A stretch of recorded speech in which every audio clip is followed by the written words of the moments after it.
всегда, когда потеряете, сохраняйте молчание. Потому что чья пропажа, того и грех. Враг не дремлет, он как лев рыкающий, кого поглотите. И полозет человек, и он наведет на него забвение, как он вроде бы и не ложил. Кинется искать вещь нужную и не находит.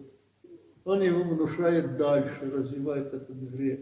Это вот тот, потому что он был тогда к тебе в доме. Это он. И тот начинает осуждать, решить, а то и на суд подаст. И нашел тоже, молчание надо хранить. И просить у Господа, как поступить. Тогда Господь даст нужную мысль, потому что обратился к Богу.